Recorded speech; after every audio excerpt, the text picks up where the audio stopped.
الحمدللہ رب العالمین والصلاة والسلام علی سید الانبیاء والمرسلین اما بعد فاعوذ باللہ من الشیطان الرجیم بسم اللہ الرحمن الرحیم وَأَقِيمُوا الصَّلَاةَ وَآتُوا الزَّكَاةَ وَارْكَعُوا مَعَ الرَّاكِعِينَ، نماز پڑھو، زکوٰۃ ادا کرو اور رکوع کرنے والوں کے ساتھ رکوع کرو۔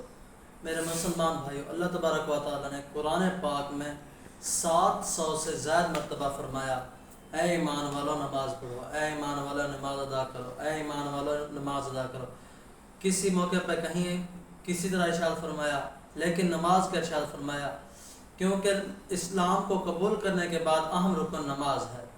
تو میرے دوستو، ہم آج کل تکالیف میں ہیں، مصیبتوں میں ہیں، ہر گھر میں دیکھیں جی کہہ رہے ہیں ہمارے گھر میں تکلیفیں ہیں، مصیبتیں ہیں، اللہ تبارک و تعالیٰ کا بعض اوقات کہہ دیتے ہیں جی عذاب آیا ہوا ہے۔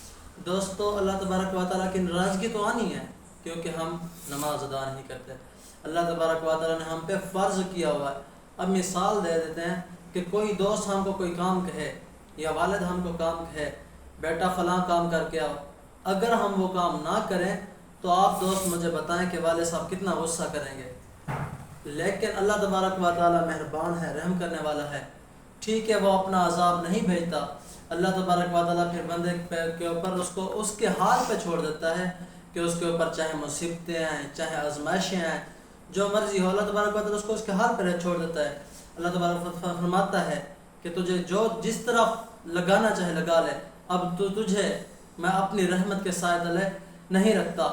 دوستو، جو اللہ تبارک و تعالیٰ کی قبولیت والی نماز پڑھے، نماز کے لیے ادا کرے، نماز کے لیے خوشاں ہو، یعنی کہ خوش ہو کے نماز ادا کرے، اللہ تبارک و تعالیٰ اس سے خوش ہوتا ہے۔ حضور پاک صلی اللہ علیہ وسلم نے ارشاد فرمایا، نماز میری آنکھوں کی ٹھنڈک ہے، جو بھی نماز ادا کرے گا وہ میری آنکھوں کو ٹھنڈک پہنچائے گا۔ اب آپ حضور پاک صلی اللہ علیہ وسلم کے امتی ہونے کا تو دعوت کرتے ہیں، ہر کوئی دعویٰ کرتا ہے میں مسلمان ہوں، لیکن مسلمانوں والے کام آج دوستوں کسی میں نہیں رہے۔ آج اگر آپ سکھ چاہتے ہیں، یعنی کہ اپنے گھر میں امن چاہتے ہیں، تو میرے دوستوں نماز کو عام کر دو، پھر دیکھنا کہ کتنی برکت ہوتی ہے۔ شریعت والے کام کرو۔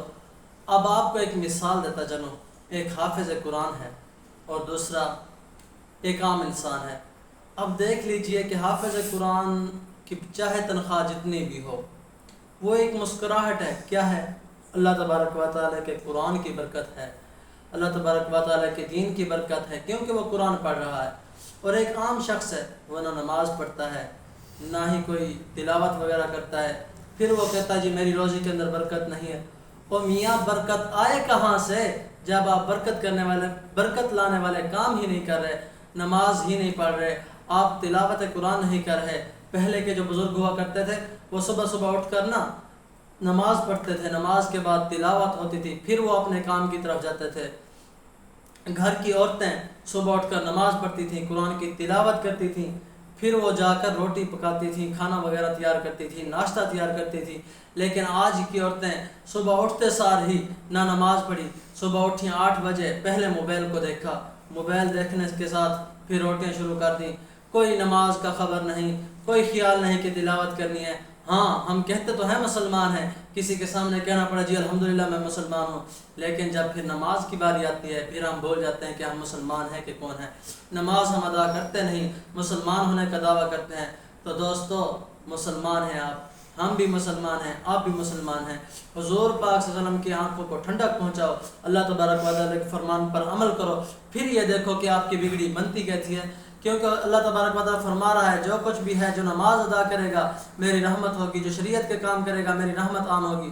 آئیے میں آپ کو یہی دس دیتا چلوں کہ آپ نماز عام کر دیجئے، اللہ تبارک و تعالیٰ آپ کے اوپر اپنی رحمتوں کا نزول فرمائے گا۔ وما علینا الا البلاغ المبین۔